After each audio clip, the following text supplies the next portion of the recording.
بەناوی خوای بەخشندەی میهرەبان سڵاوتان لەبێت بەڕێزان خۆشحاڵم جارێکی دیکە لە شاشە جوانەکەی کەناڵی ئاسمانی پێیامەوە بە یارمەتی خوای گەورە و پاشان ناوکارانم بووینەوە میوانی ماڵەکانتان.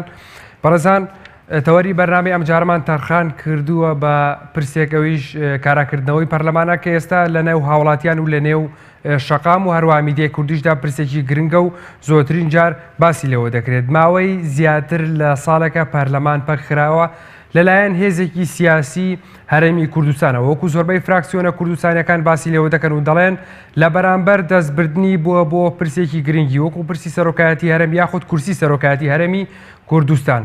لە ماوەی ئەم ساڵەدا یاخود ئەم دوو ساڵەی کە پەرلەمان پەخراوە هەوڵێکی زۆرە بینین لەلایەنە سیاسیەکانەوە بۆ کاراکردنەوەی پەرلەمان، بەڵام بەداخەوە هیچ هەوڵێک لەم هەوڵانە بە ئاکام نەگەشتوون. باز لەوە دەکرێت کە کلیلیکردنەوەی دەرگای پەرلەمان لە گیرفانی ئەو هێزەدایە کە پەرلەمانی پەخست، لە گیرفانی هەمان ئەو هێزەدایە کە پەرلەمانی پەخست. لە ئێستادا لەم کاتەدا هەوڵێکی زۆر هەیە بۆ کاراکردنەوەی پەرلەمانی کوردستان.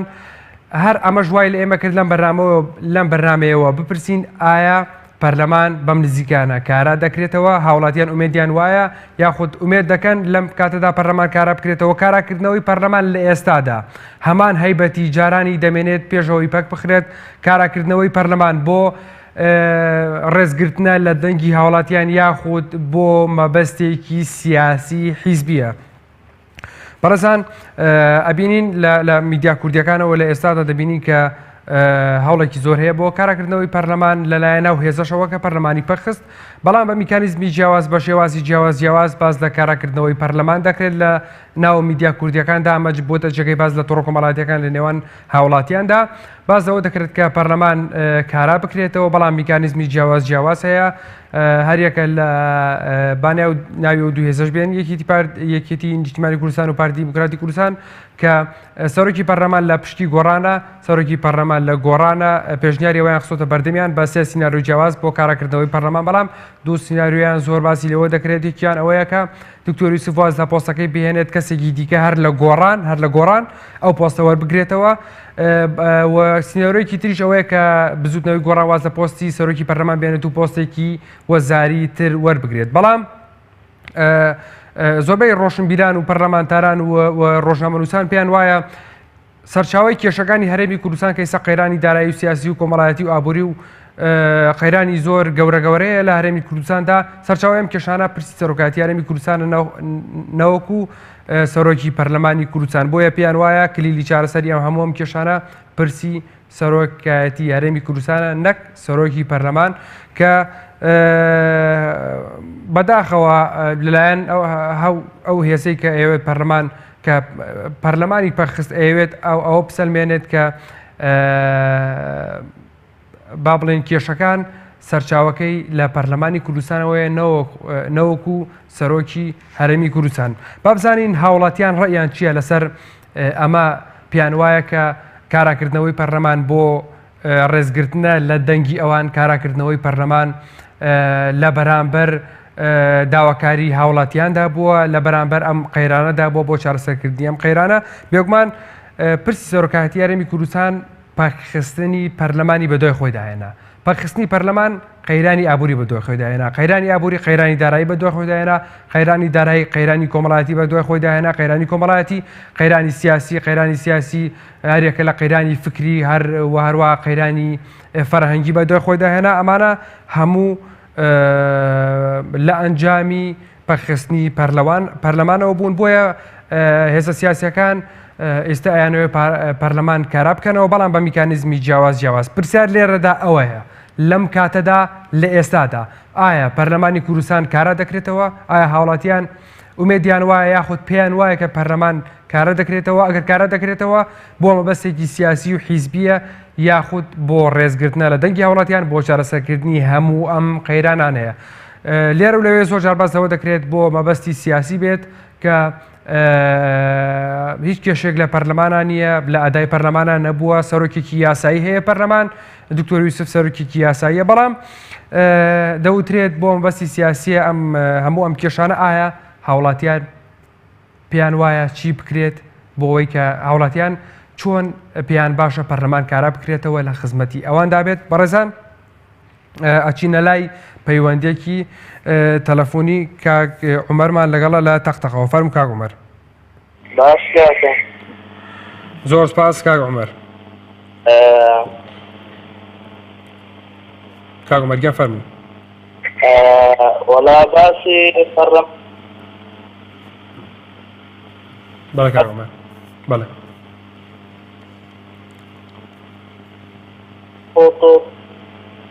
بەڵێ وا دیارە کاک عومەر پەیوەندیەکەی کەمێک کێشەی هەبوو دایکی مەیلی وەردەگرین فەرموو دایکی مەیلی. ئەم کاتە باش هەموو کاتێک دایکی مەیلی ئەگەر بتوانیت دەنگی تەلەڤیزیۆنەکەت کەس بکەیت بۆیە باشی گوێم لە سەوتی جەنابەت بێت فەرموو. باشە بەسەر چاو خۆش بێت. وەڵی بەڕێی من بەڵێ پەرلەمان کارا بکرێت یا کارا نەکرێتەوە هیچ ئیشفادەیەکی نەماوە تازە ئەوەی نەماوە بۆ هەڵبژاردننی داهاتوو بەڵێ اینجا هیچ میدشمان هیچ حزبێک نەماوە بەڕاستی بەڵێ هەموو حزبەکان هەروەکو یەکبووان هەمویان هەر یەک بابەتن باوەڕ ناکەم نە ئەلمانی و نە ئیسلامی هیچ ئیسفادەی بۆ خەڵک هەبێ. بەڵێ هۆکاری کێ بوو پەرلەمانی پەخست پێت وایە ئەو هێزەی کە پەرلەمانی پەخست لە ئێستادا بێتە سەر ئەو ڕێگەی کە پەرلەمان کارا بکاتەوە بە کاراکردەوەی پەرلەمان هەموو ئەو کێشانە چارەسەر دەکرێت کە لە هەرێمی کوردستاندا هەن؟ ناوەڵانە چارەسەرێکێت و چەند ساڵە کە پەرلەمان هەبوو کێشە هەر هەبوو هیچ ڕێکەوتنێ نەبوو بەڕاستی ئەو پارەی لە بەغاومان هاتە بە پارەی بەغا چارەسەری مەعاش کراوە. هۆکاری ئەم کێشانە بۆ چه هێزێکە گەڕێنیتەوە کێن ئەم کێشانیان دروست کردووە؟ خەڵک بچینەبووی ئەوە بووە. بڵێ بەڵێ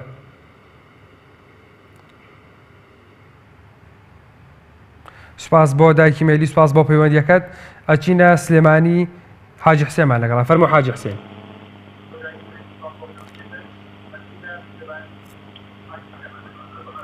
چۆنی کاکەجیان زۆر سپاس. ئەلو بەڵێ چۆنی باوکەکەم زۆر سپاس دەکەم. ئەو پەرلەمانەی کە ئەو کەسەی پەچی خستووە بەڵێ دەستیان برد بۆ کورسیەکەی ژێر ئەو بۆیە وای لێ کرد بەڵێ لەبەر خاتری کورسیەکەی خۆی هەموو کوردی خستە ژێر کورسیەکەی خۆیەوە. بەڵێ ئێستش پێت وایە لە ئێستادا کاک حاجی پێت وایە لە ئێستادا پەرلەمان کارا بکرێتەوە نیەتی ئێستا نیەتێکی پاک و جددیە؟ بڵێ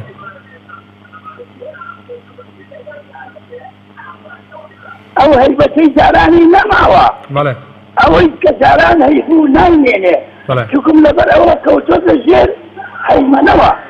بەڵێ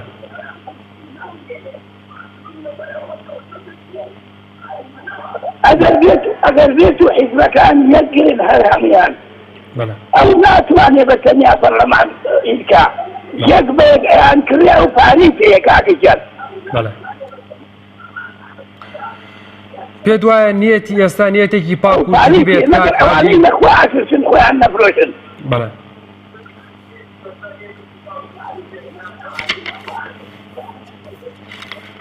نەخێر ئەوانەی کە نیەتی پاکیان نییە هیچ ئیلا بەشەوەندێکیان هەیە بۆیە خەریکن. بەڵێ بەڵێ سپاس بۆ کاک حاجی حسێن سپاس بۆ پەیوەندیەکەت کاک حاجی گیان. کاک بێر کێمان لەگەڵا کاک گەرمیانمان لەگەڵا فەرموو کاک گەرمیان. هەلو کاتت باش هەموو کاتێک کاک گەرمیان. سڵاو لە کەناڵی ئاسمانی پەیام سڵاو لە جەماعەتەکەتان دەستخۆش لە بەرنامەکەتان دەکەم من ناوەکە یەکەم جارە پەیوەندی پێدان دەکەم بەڕاستی بەرنامەی زۆر جوانە کاکەجان لەسەر پرسی پەرلەمان بەڕاستی یەک ئەو قسەی دەکەم پێویستە پەرلەمانی کوردستان لە هەولێر بێتە هەڵگرتن بێتە سلێمانی دا هیچ کێشەی بۆ خەڵکی کوردستان چانە بێ ئەوە یەکەم.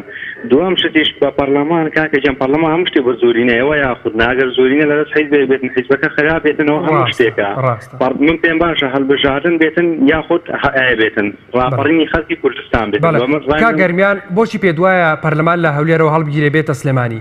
هۆکار چی وای لە کردووی کە ئەم بە قسەیە بکەیت؟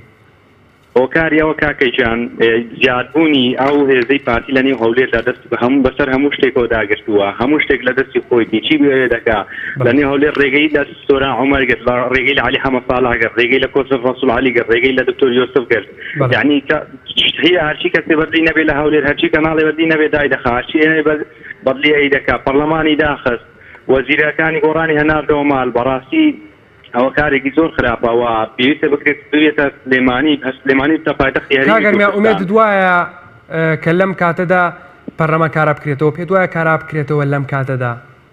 وەڵا جا کارەش بکرێتەوە بەڕای من هیچ نابێتن پێشترش پەرلەمان کارە بوو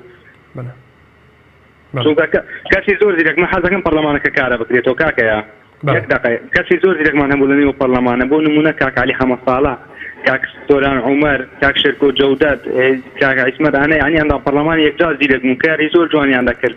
دکتۆر یۆسف محەممەد بەڕاستی کەسێکی زۆر چاک بوو بۆ سەرۆکاتی پەرلەمان هەموو شتێکی بە ئاشکرایی دەکرد هەموو کۆمونەکانی پەرلەمان ڕاستەوخۆ دەردەگران لەسەر هەموو تەلەڤیزیۆنەکان بەڵام ئەوە چونکە لە بەرژەوەندی پارتی نەبوو هەستا پەرلەمانی داخست. زۆر سپاس زۆر سپاس بۆ کاگەرمیان سپاس بۆ پەیوەندیەکەت کاگەرمیان بەڵێ بەڕێزان ئێوەش دەتوانن با بچینە لای پەیوەندێکی تەلەفۆنی دیکە. کاک بۆتانمان لەگەڵە لە سلێمانیەوە فەرموو کاک بۆتان. کاک بۆکان زۆر زۆر سپاس کاک بۆکان. دەستخۆشی بە نامەکەم یەکەم سپاس بۆ کاک بۆکان. دەستخۆشی تەورەکە سبێتە بەڕێز دەکەم. زۆر زۆر سپاس دەکەم کاک بۆکان گیان فەرموو.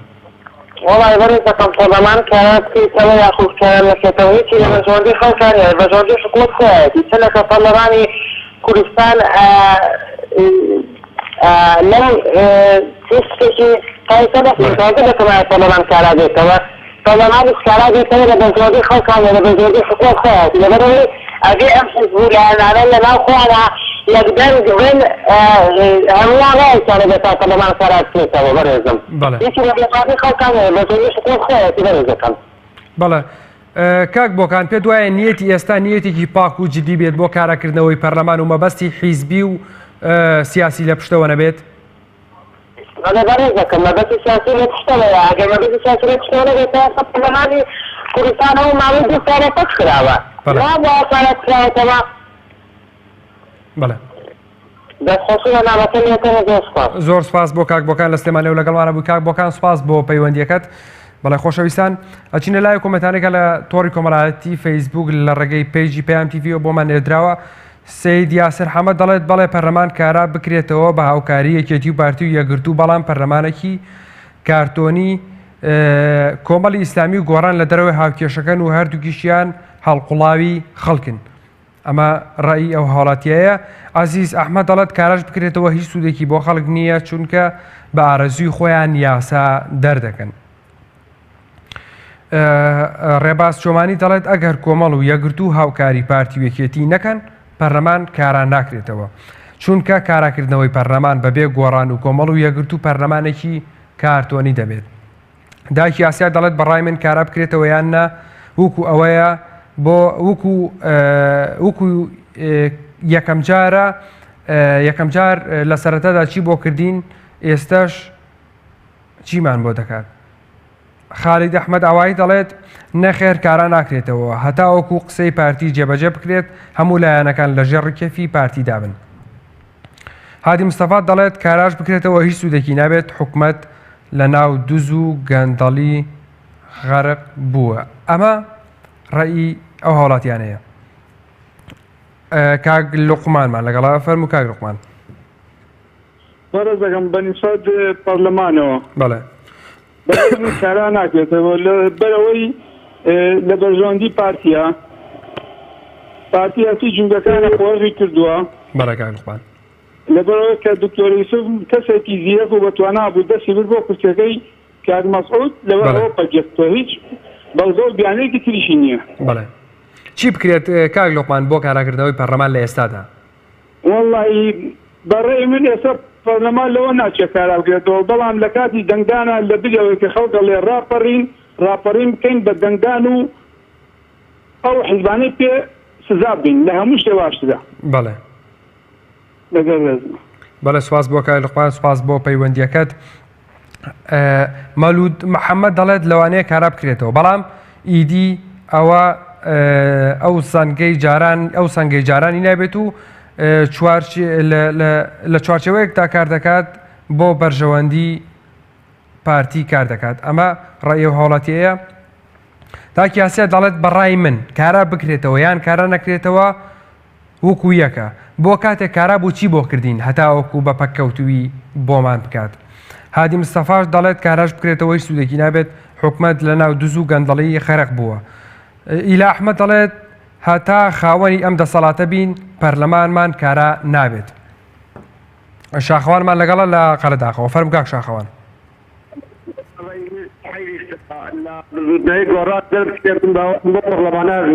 بەڵێ بەڵێ کاک شاخەوان. کاک شاخەوان بۆ باوەڕت بە پەرلەمان نییە؟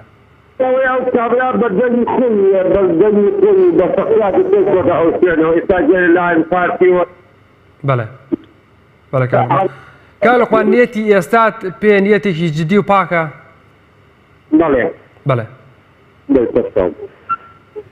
بەڵێ سوپاس بۆ کاک شاخەوان لە قەرەداخەوە لەگەڵمان بووی. سوپاس بۆ پەیوەندیەکەت کاک شاخەوان. کاک ڕێکانمان لەگەڵە لە ئەستێمانیەوە. فەرموو کاک ڕێکان. چۆنی بە قوربان؟ زۆر سپاس کاک ڕێکان. والله عزیزی من ئەم حیزبانە تۆ دایکی ئەمە شتێکی ئەمە قسەیەکە تۆ وەکو دایکو وایە بڵیتی وەکو وایە بڵی دۆمیناکەم و پوڵم پێ نییە. ئایا پەرلەمانی کوردستان نزیکانە کارێتەوە ئەخر ئەو حیزبانە چۆنە هێڵن؟ وڵی ئێمە شتێکە بە عەقڵی کەسان ناچێ بەڕاستی. بەڵێ پێت ڕاستنی ئەم هیوادارم ئەم حیزبانە بە مێشێ خۆیان ناچێتەوە و بەڕاستی دنیا پیاوە گردێت. بەڵێ بەڵێ بە کاراکردنەوەی پەرلەمان پێ دوایە هەموو ئەم کێشانەی لە هەرێمی کوردستانە هەن چارەسەر بکرێن یاخود بە ئەوە بپرسین نیەتی ئێستا بۆ کاراکردنەوەی پەرلەمان پێت نیەتێکی جدی و نیەتێکی پاکە؟ کورە نەوەڵا وەڵا هەمووی بۆ جیفانی خۆی. بەڵێ زۆر زۆر سپاس بۆ تۆ، سپاس بۆ پەیوەندیەکەت لە ئەستێمانیەوە لەگەڵمانە بووی. سپاس بۆ تۆ. ئیلا ئەحمەد دەڵێت هەتا خاوەنی ئەم دەسەڵاتە بین پەرلەمانێکی کارامان نابێت. مەڕوان فیلانی دەڵێت کاراکردنەوە خەونە هیچ هیوان پێی نییە تەنها کات کوشتنە. ئەمە ڕێی ئەو هاوڵاتیانن کە کۆمێتیان بۆ نووسیوین لە ڕێگەی پێیجی پەیام تیڤیەوە ئێوەش دەتوانن لە ڕێگەی پێیجی پەیام تیڤیەوە بە کۆمنتەکانتان بۆ ئێمە بنێرن. من لێرەدا هەموو کۆمنتارە دەخوێنمەوە بەشێکی دیکەشی لەسەر شاشەی پەیام بەدەر دەکەوێت وەکو ئێستا کە دیارە وهرواتوان لە ڕێگەی ژمارە تەلەفۆنانەوە پەیوەندیان پێوە بکەن پێکەوە گفتوگوێن بابەتە بکەین بزانین تۆی هاوڵاتی ڕاستیە لەسەر کاراکردنەوەی پەرلەمان. هەروەها دەتوانن لە ڕێگەی سکایپەوە بە ڤیدیۆ سکایپ پێکەوە ئێمە پێکەوە لێرەدا گفتوگۆ بکەین بزانین هاوڵاتیان ڕێیان چییە بۆ چونیان چیە پێیان وایە کاراکردنەوەی پەرلەمان لە ئێستادا نیەتێکی پاکە نیەتێکی جدیە مەبەستی سیاسی لە پشتەوە نییە.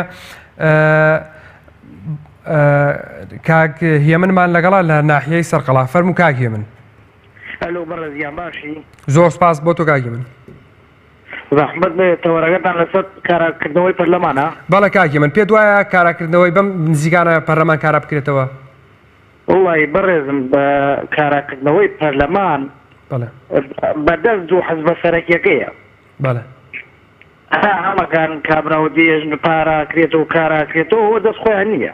بەڵێ بەدەست هەردووگیان هاوەسیان گەڕانی کارایەکەنەوە. بەڵێ ئیتر هەرەوەدا. بەڵێ پێت وایە نیەتی ئێستا نیەتێکی جدی بێت کاک هێمن؟ وەڵی گەرێ نیەتێکی جدی بێت لەبەرەوە بەرەو هەڵبژاردن نەڕوێت. بەڵێ بەڵێ بۆ مەبەستی هەڵبژاردنە پێت وایە؟ بەڵێ بۆ مەبەستی هەڵبژاردن بێ پێت وایە؟ بەڵێ بەڵێ لەبەرەوە خەڵک بچێتە سەر سنووقەکانی دەنگدان و هەم دەوانگەیان دێتەوە بۆ 4 ساڵتر. پێت وایە هاوڵاتێکی وەکو جەنابەت بەرەو سنووقەکانی دەنگدا بڕوات؟ من نەخێر هیچ کاتێەوە تەمانیم بچم بۆ سنووقی دەنگدا. بەڵێ سپاس بۆ کاک هێمن، سپاس بۆ پەیوەندیەکەت. کاک سەرکارمان لەگەڵ لە ئەستێمانیەوە. فەرموو کاک سەرکار. باشی بەڕێزم. زۆر سپاس کاک سەرکار. والله کاکە لەسەر ئەم پرسی پەرلەمانی چی کاراگەنە؟ وەڵی تاوەرە پەرلەمان کاراگەنەوە بەخوا حەسێکیان لا دروست کردوم ئەمجارە بچمە سەر دەنگانەکە بچمە سەر بچم بۆ دەنگان لەوان کەمتر بووم. بەڵێ کاک سەرکان چی ئەم بۆ چوونە یاخود ئەمەی لای تۆ دروست کردووەکە نەچیتە دەنگدان؟ وەڵا برا جوانەکەم چی لای دروست کردوم وەڵا گەندەڵی دزی. بەڵێ پێت وایە کاک کاراکردنەوەی پەرلەمان گەندەڵی و دزی نەهێڵێت؟ کورە پەرلەمان چی پێگرێت بە قوربانەوەم ئەمە وڵاتی مافیایە وڵاتی پەرلەمان نییە پەرلەمانی چی و حکومەتی چی و چی بکرێت بۆ کاراکردنەوەی پەرلەمان بۆ بنەبەرکردنی ئەم کێشانەوە بەڵێ کاک سەرکان کاک سەرکان چی بکرێت بۆ بنەبەرکردنی ئەم کێشانەی کە جەنابەت باست کرد؟ وڵی لە وڵاتی کوردستان ئەوشتانە بنەبەر ناکرێت هەتا گەندەڵ نابێت کە گەندەڵ نەمایترەوێ حەل نەبێ. ئەی چۆن بتوانین ئێمە گەندەڵ لە ناو بەرین؟ وڵی ئەبێم لەولای ماسی بۆچی هەلەگری وەرە بەخوا بەڵ هەل ناگرێت گەندەڵ لەچ هەلەوێ بە تاقی چاو. بەڵێ سوپاس بۆ کاک سەرکان لە سلێمانیەوە لەگەڵمانە بووی. کاک سەرکان سوپاس بۆ پەیوەندیەکەت. ئەشمەڕانیەک شادی خانمە لەگەڵا. فەرموو شادی خان. سڵاوی خوا لە جەنابەت. زۆر زۆر سپاس شادی خان. بەڵێ سەبار بە تەواڕەکەتەوە من پێمانە بە نزیکانە پەرلەمانی کوردستان کارا بکرێتەوە چونکە گۆڕان ئامادە نییە دەستبەرداری سەرۆکی پەرلەمان بێ ئەو پۆستە بێت. بەڵێ شادی خان پێت وایە بە گۆڕان ناکە کاتە ساتە شادی خان پێت وایە سەرچاوی ئەم کێشانەی کە لە هەرێمی کوردستان ئەم قەیرانەی کە ڕووی داوە پەرلەمان بێت سەرۆکی پەرلەمان بێت وەکو جەنابەت باست کرد؟ یعنی هۆکارەکەی بەڵێ وەڵاهی بەڕاستی من پێم وایە ئەوە دروستە هۆکارەکەی ئەوەیە چکە بەدەست گۆڕانەوەیە من دنیا مەستا ئەگەر پەرلەمان بخرێتەوە دەستی هەموو شتێک چارەسەر دەبێ هیچ کێشێک. بەڵێ پێت وایە نیەتی ئێستا بۆ کاراکردنەوەی پەرلەمان نیەتێکی جددی و پاکە؟ من گومانم لە دڵسۆزی کۆمەڵی ئیسلامی یاخود حیزبەکانی تر نییە بەڵام بە تایبەتی سەبار بە گۆڕان پارتی کە ئەوان کێشیانە زیاتر لەسەر ئەو دەسەڵاتی سەرۆکی پەرلەمان پێم وایە گۆڕان ئەگەر بەڕاستی لە دڵسۆزی خەڵک زیادە زۆر بە ئاسانی لەبەر خەڵکیش بە بۆی دڵسۆزی خەڵک بەدەست بێن ئەتوانێت دەستبەرداری ئەو پۆستە بێ بەڵام ئەو دەستبەرداری چکە نازانم هۆکارەکەیشی چییە ئیتر. بەڵێ شادی خان چی بکرێ بۆ کاراکردنەوەی پەرلەمان چی بکرێ بۆی کە پەرلەمانێکی فعالمان هەبێت؟ بتوان کارێک بکەنەوە. بەڵێ بەڵێ شادی خان چی بکرێ بۆی پەرلەمانێکی کارا و فعالمان هەبێت؟ چۆن؟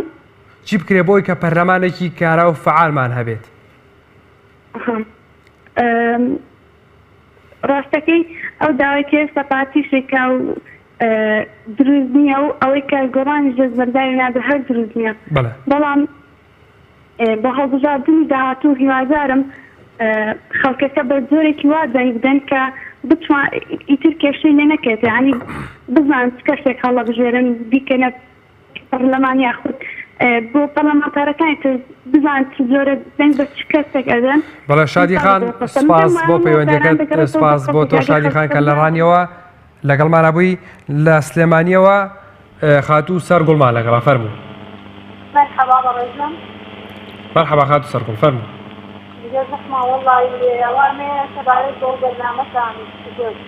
بەڵێ فەرموو.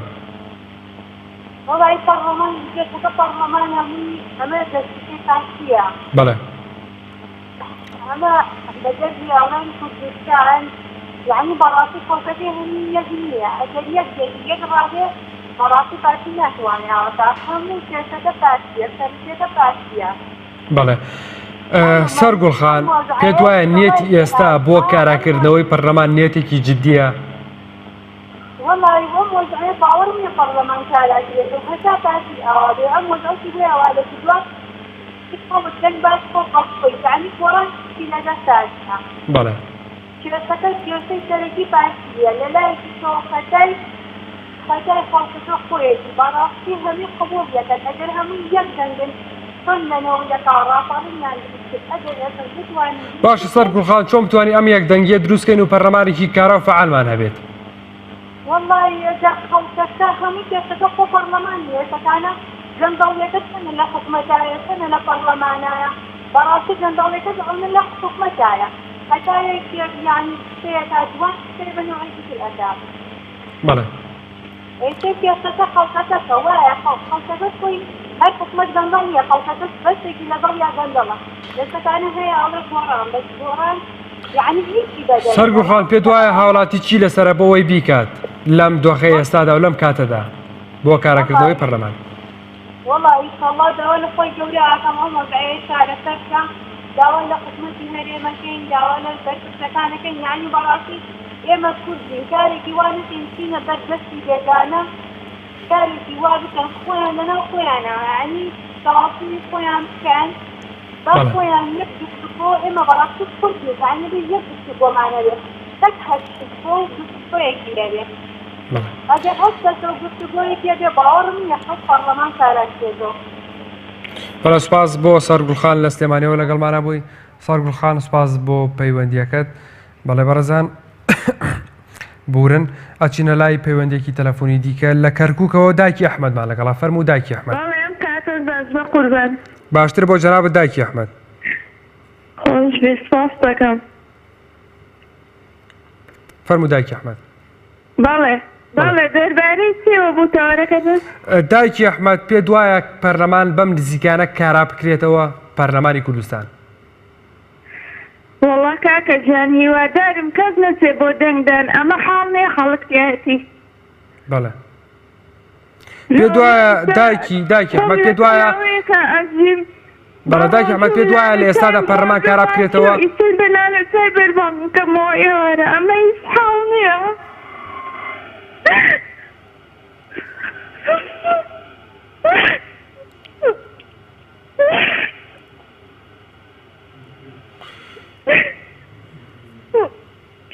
یادانم یارمەتیم کرد.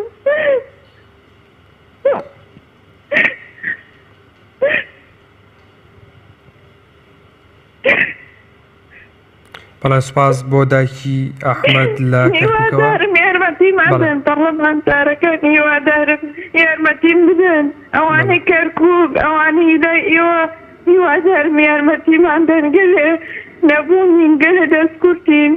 بەڵێ زۆر سپاس دەکەم. سوپاس بۆ دایکی ئەحمەد لە سلێمانیەوە لەگەڵمانە بووی. دایکی ئەحمەد سوپاس بۆ پەیوەندیەکەت. بەڵێ بەڕێزان ئەمەش ڕەوژی هاوڵاتیانی هەرێمی کوردستانە. دایکی ئەحمەد لە کەرکووکەوە تەلەفۆنی کرد پەیوەندی بکرد کە کەرکووک وەکو دەوترێت ژێرەکەی ژێر با بڵێن ژێر خاکی کەرکووک هەمووی نەوتە. ئەمەش گوزەرانی هاوڵاتیانی هەرێمی کوردستانە. ئەمەش حاڵی هاوڵاتیەکی دانیشتووی کەرکووکە. ئەچینە لای پەیوەندێکی تەلەفۆنی دیکە لە هەولێرەوە. کاک فەهمیمان لەگەڵا فەرموو کاک فەهمی. الو کاکر باش هەموو کاتێک کاک فەهمی. سەرەتا سلام عەلەیکم سەرەتا دەبی ئەندام پەرلەمانەکان کارا بکرێنەوە ئێجا پەرلەمان کارا بکرێتەوە. بۆ پێت وایە ئەندام پەرلەمانەکان کارا نەبوون بە کارایی با بڵێن کاریان نەکردووە؟ چونکە ماوەکە ئەندام پەرلەمانەکان کاریان نەکردووە. ئێستا ئیسراعاتن لە ئیسراعاتن تقریبا نوتی پەرلەمان کار ناکرد ئیسراعات دەکەنەوە ئیسراعاتن یعنی بەقەیت خۆیانەوە نینە دەبی سەرەتا ئەوان کارە بکرێت لە پەرلەمان کارا بکرێتەوە بەڕێی من. بەڵێ چی بکرێ بۆی کە پەرلەمان کارا بکرێتەوە؟ یعنی تۆ وەکو هاوڵاتیەک پێت باشە چۆن پەرلەمان کارا بکرێتەوە؟ بەڕای من پەرلەمانی ئێستا تازە کاتەکەی نما بێەوە بێ کاراش بکرێتەوە بەفریا هیچ بەرنامەکانی خۆی ناخێ برێن دەڵێ وەنیا وەنیا بەڕای من پەرلەمان بێکداری تاقیل بکرێت تا هەڵبژاردننی داهاتوو. بەڵێ یعنی ئەوەی ڕێی خۆمە نەکبرێ ڕێی خۆی وەنیا. بەڵێ بەڵێ پێت وایە نیەتی ئێستا نیەتێکی جدی و پاک بێ بۆ کاراکردنەوەی پەرلەمان؟ ئەو کاراکردنەوە پەرلەمانی سوودینی تازە بەڕای من. بەڵێ کاتەکەی نما ئەو پەرسێمانجی مای انتخابی داهاتی دەست پێ دەکات پێویست ناکاتن ینی ڕۆژە بەرنامەدا بڕێژێتن ویان نا؟ بەڵێ ئەوە ڕێی من ڕای شەخص خۆم ینی بەڵێ سپاس بۆ کاک فەهمی لاولێرە لەگەڵمانەبووی سپاس بۆ پەیوەندیەکەت بەرزان کاک فەهمی باسیەوەی کرد کە بۆ تێپەڕاندنی وادەی با بڵێن هەڵبژاردنە کە لە 3 مانگی داهاتوو هەڵبژاردن نەکرێت بۆ چونێکی تریش هەیە پێی وایە کە ئەمە بۆ ئەوەیە تا ئەو کاتە پەرلەمان کارە نەکرێتەوە بۆ ئەوەی بوترێت ئەوە تا پەرلەمانتارانیش شەرعیەتیان نەماوە نەک هەر پەرلەمان بۆی پەرلەمانتارانیش نەتوانن داوای حەقی هاوڵاتیان بکەن نێ لەسەر تیڤیەکانەوە لەسەر تیڤیەکانەوە داوای حەقی هاوڵاتیان نەکەن با بڵێن شەڕ لە پێناو داخوازی و داواکاری هاوڵاتیاندا نەکەن ئەمە ببورن ئەمە ژێکێکە لەو ئەگەرانەی کە باسی لێوە دەکرێت کە بۆ تێپەڕاندنی کاتی هەڵبژاردنە کێمان لەگەڵا کاک عومەر لە سلێمانیەوە فەرموو کاک عومەر. سڵاو لێبێ بەڕێزم. زۆر سپاس کاک عومەر گیان فەرموو. دەستخۆشییان بەرنامە لێکم. زۆر سپاس دەکەم کاک عومەر. لە تەوەرەکەی شتێکی باش هەڵبژاردووە لەسەر کاراکردنەوەی پەرلەمان. هەرچەند لە مێژووی پەرلەمانی کوردستانە ئەو پەرلەمانێکەوە هەبووە پەرلەمانی نەبووە لە طموحی خەڵکانی ڕۆشنبیر و خەڵکانی دەسۆڵ منگەل و خاکە بێ. بەڵام ئەو پەرلەمانێکەوە ئێستا تانی لێدرێ هەرچۆن بێ تازەکردنەوەی یا کاراکردنەوەی باشتر لەوەی کە هەر نەبێ بەڕای من. لەبەرەوە پێم وایە حیزبەکان پشتگیریەکێتی پارتی بکەن بۆ کاراکردنەوەی باشتر لەبەر سومعەی تاریخی نەتەوەکەمان و میلەتەکەمان کە خاوەنی ئەوەنە. پێ دوای ئەو دوو حیزبەی جەنابەت باست کرد ئەبێت لەبەر سورعەی تاریخی کورد لە بەرچاو بگرنیا حیزبەکانی دیکە کە دەستیان لە پەخستنی پەرلەماندا نییە. وەڵا بەڕای من لەبەر مەسەلەی تاریخی میلەتەکەمان زیاتر زەرورەکەوە کورد هەرچۆن بێ ئەگەر کاراژ نەبێ لاوازیش بێ پەرلەمانێکی هەبێ ئەمە یەک دوو ئەگەر پەرلەمانەکە بێ مەجال هەیە بۆ ئەوەی خەڵک ناڕزایەکەی دەرببڕێ پەرلەمان تۆ نەتوانی ئەم غەدرەی لە میلەتە ئاکری ئەوە 2 ساڵەوە ساڵ و نیوەکە ئەو هەموو فەرمان بەرەوە هەموو خەڵکە بێ موچە کراوە بێ پارە کراوە بێ ژیان کراوە ئەگەر پەرلەمانەکە هەبێ یعنی ڕێگایەکە بۆ ئەوەی بتوانین خەڵک دەنگی خۆی بەرزکاتەوە و ئەوانش بڵێن ئێمە ئەگەر نتوانن شتێک بۆ ئەم خەڵکە بکەن ئەم خەڵکە بەڕاستی بەرەو مردنە چێژیانی بەدەیان و بەسەدان خەڵکەیە تووشی ئەنوا. سپاس بۆ پەیوەندیەکەت کاک عومەر لە سلێمانیەوە لەگەڵمانە بووی. هەوارخانمان لەگەڵا لە بەکرەچەوە فەرموو خاتوو هەوار. پێم وایە خاتوو هەوار پەیوەندیەکەی کۆتایی بێت یاخۆت پچڕا هیوادارم بتوانێت جارێکی دیکە پەیوەندی بکاتەوە.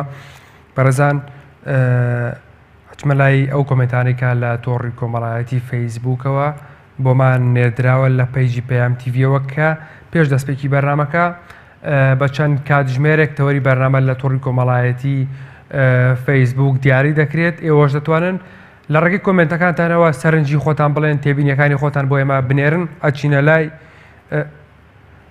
حاکیم سەید دەڵێت کاراژ بکرێتەوە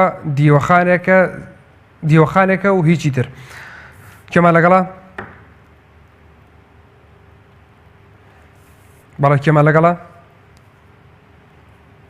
کاک هەڵۆمان لەگەڵا لە پێنجێنەوە کاک هەڵۆ فەرموو. السلام عليكم كاك محمد باسي. عليكم السلام ورحمة الله كاك هەڵۆ. باشی كاك محمد جان. زۆر سپاس من باشم تۆ باشیت. والله كاك محمد ئەم مەسەلەی پەرلەمانە ئەتوانم بڵێم لە کوردستانە زۆر کێشەیەکی زۆری ناوەتەوە پەرلەمان لە کوردستانە هیچ شەرعەتێکی نماوە و تەنها ئەوەیە بڵێ بەناو پەرلەمانە ئەگینا شەرعەت یاسایی لەم کوردستانەدا نەیماوە. باشە پەرلەمانتارەکانی شەرعەت یاساییان نەماوە لە کوردستانە. کاک هەڵۆ چی بکەین بۆەوەی کە شەرعەت بدەین بە پەرلەمان؟ دەستی دانەیەکە کەس ئەتوانێت خۆی بەکاری بێنێت و لەم لاولە و لا شت بکات. بەڵێ.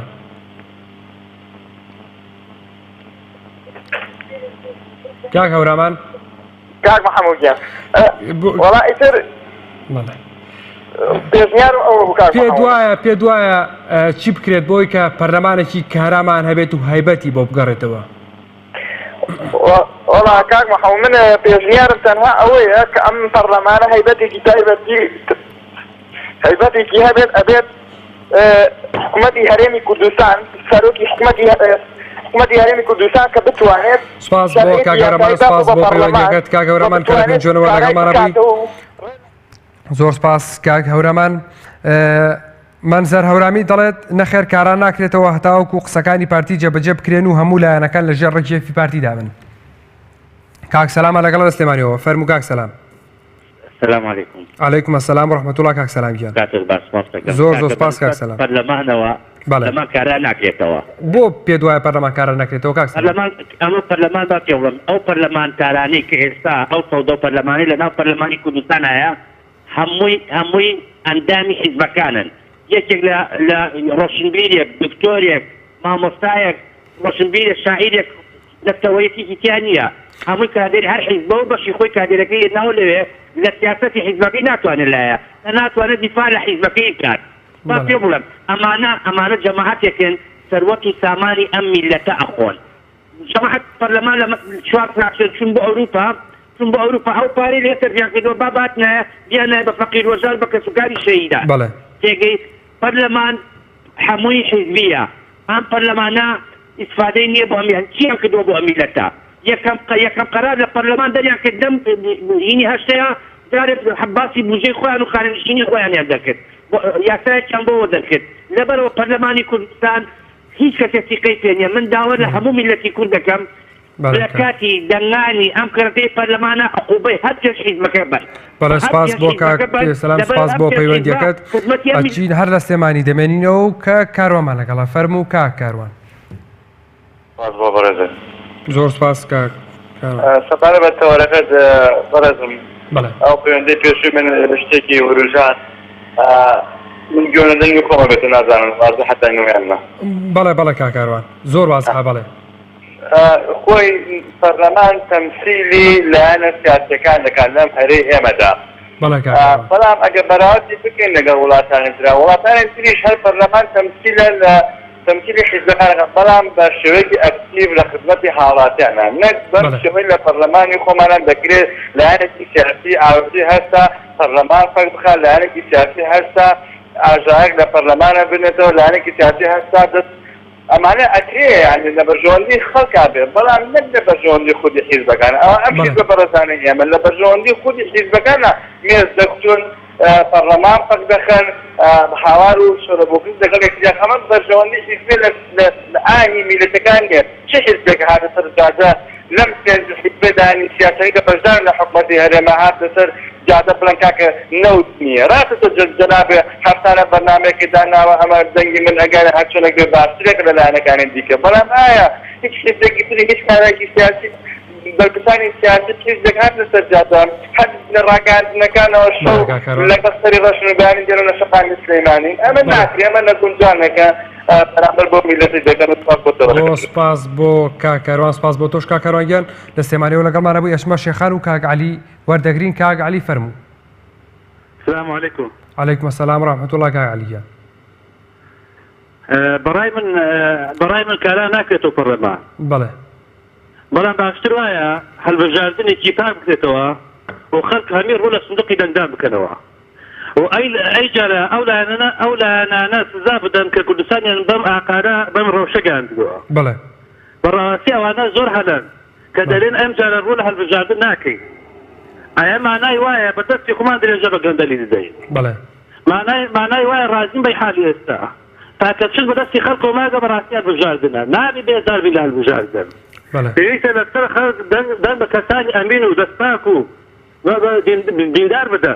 بەڵێ بەڵێ کاک عەلی. ئەم جارە بنا هەرسەنگاندن بکەن با ئەی جارە هەرسەنگاندن بکەن کە کێ لە هەمووان جوانتر کێ لە هەمی جوانتر ئەدای جوانتر بگرە پەرلەمان. کێ لە پەرلەمان ئەدای لە هەمی جوانترە بنا هەرسەنگاندنێ جوان بکرێن. بەڵێ. کێ ئەدای لە هەمی جوانتر بگرە بنا ئەو جارە ئەو لایەنە لە هەربژاردن سەر بکردێ. بەڵێ کاک عەلی خۆت ئەدای کامیانت پێ باشترە؟ بەڵێ. زۆر سپاس دەکەم. بەڵێ. بەڵێ سپاس بۆ کاک عەلی سپاس بۆ پەیوەندیەکەت. کاک محەممەدمان لەگەڵا لە هەولێرەوە. باشی. زۆر سپاس کاک محەممەد. بەڕێزی. کاک محەممەد. زۆر سپاس دەکەم کاک محەممەدگیان. کاک هەتا پارتی لە سەما قڵێتەی دی پەرلەمان کاران بێتەوە کارە نابێت. بەڵێ پێت وایە نیەتی ئێستا نیەتێکی پاک و جدی بێت مەبەستی سیاسی لە پشتەوە نییە مەبەستی سیاسی و حیزبی و کەسی.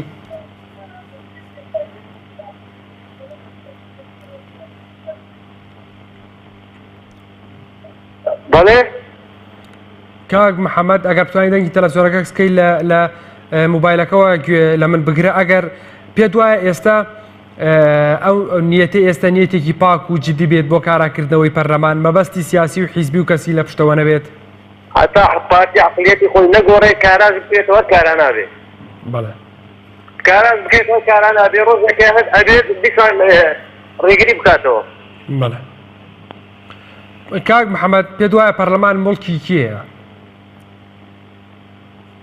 بەڵێ کاک محەممەد پەرلەمان مڵکی کێیە ملکی ملەتە ملکی منە ملکی تۆیە ملکی ئەوان تێ پێت وایە میلەت لەسەر ئەو مڵکەی خۆی بەدەنگ هاتبێت نەخێرنەوە بەدەنگ هاتبە ئەوانە دەبوو بەڵێ بەڵێ سوپاس بۆ کاک محەممەد سوپاس بۆ بەڵێ سوپاس بۆ تۆش کاک محەممەد گیان لە هەولێرەوە لەگەڵمانە بووی سوپاس بۆ پەیوەندیەکەت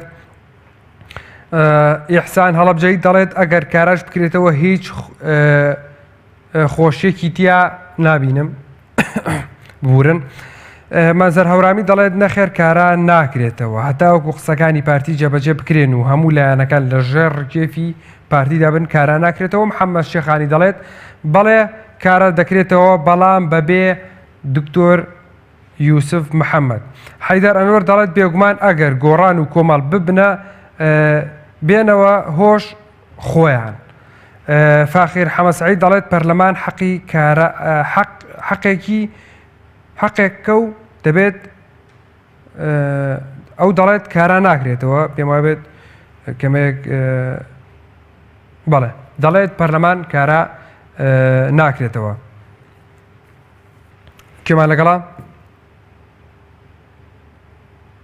کاک کۆدۆمان لەگەڵا لە حاجی وەمەرانەوە باشی بە قوربان زۆر سپاس دەکەم برای بەڕێزم دەستخۆشی و بەرنامەت دەکەم باش زۆر سپاس دەکەم قسەکانم قەتەحمەکە بەڵێ فەرموو ڕاجوانەکەم هەر شتێک بکرێت لەو کوردستانی خەڵکی نابەربەرز پێی پارتی دیموکراتی کوردستان ئەگرێ یعنی کاراکردنەوەی پەرلەمان کارەکەتەوە ئەڵێ وەڵا ئەوە کارا ناکرێتەوە کارا ناکەنەوە ئەڵێ خەتای پارتی یعنی بەردەک لەو حەسمانێ بێتە خوارێ ئێوە هەر هەمووتان ها کەناوی جەنابیشێت هێن هارتیشێت ئەو کێنەیە نەشێت هەمووی دەملی پارتیەگرن یعنی هەی بە بەسا هەتاکەی دوو قسە وەحتەڕۆن دوو قسە رەکوپێت بۆ ئەو ملەتە بۆ ئەو خەڵکە فەقیری بکەن ئەوە باشترە بەغیرەت و بەشەڕەفترە بەڵێ زۆر باشە باشە پێت وایە کێ پەرلەمانی پاخست یعنی والله ئەو شورتای سەرۆک پەرلەمان شورتا وەختی خۆ کابرا شورتا بکاکە ناببوورە کاک بەڵێ ببوورە ناوزراندن بانە بێت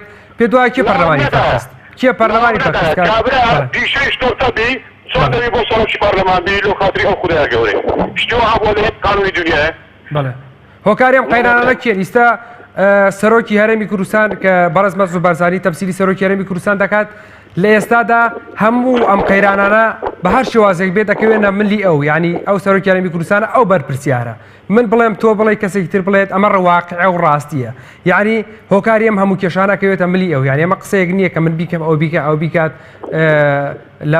ڕق بێت لە پارتی دیموکراتی کوردستان نەخێر من لێرەدا زۆر بێلایەنانە قسە لەسەر هەموو لایەنەکان دەکەم بێگومان جەنابیشت ڕێی خۆتە هەچ بۆ چوونێکت هەبێت برای بەڕێزی من بەهۆر شەقاوە بە سەد شەقاو دەنە پێش ئەوانی دیکە بە 200 شەقاو لەبەری هەڵدێت نازانی چی بکە جەنابی سەرۆکی هەرێم چی بکە عەزیزی من بەڵێ پێت وایە چی بکرێ بۆ ئەوەی کە پەرلەمانێکی کارامانە بێت لایەنە سیاسەکان یەکدەنگ بن یەکگرتوو بن پێت وایە چی بکرێت چۆن چی بکرێ بۆی کە لایەنە سیاسەکان یەکدەنگ و یەکگرتوو بن والله برای بەڕێزم شتەکە ڕۆڵ و ئاشکرا و دیارە بۆ هەموو ملەتی کوردیش یعنی لەو شخصە بگەڕن لەو کابرایە بگەڕێن قەناعەت لە یەکێتی پارتی بگەڕێن کوردستان وەک کەشی خۆی لێ دێتەوە بەس ئەو گۆڕانە هاتنەوە ئەو پەرلەمانی بەس ئەو خەڵکی بەهام تێکچوو کاول بوو خەراب و هەموو کورد هەموو سەرگەردان بوو برای بەڕێزی بەڵێ سپاس بۆ کاکۆدۆ سپاس بۆ پەیوەندیەکەت لەکە لە حاجی وەمەرانەوە لەگەڵمانە بووی سپاس بۆ تۆ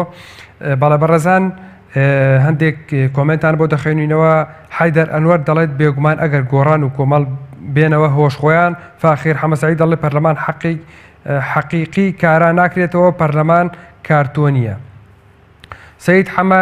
سەید یاسر حەمە دەڵێت بەڵێ پەرلەمان کارا دەکرێتەوە بە هاوکاری یەکێتی و پارتی و یەکگرتوو بەڵام پەرلەمانێکی کارتۆنی چونکە کۆمەڵی ئیسلامی گۆڕان لە دەرەوەی هاوکێشەکەن هەردووکیشیان هەڵقوڵاوی خەڵکن.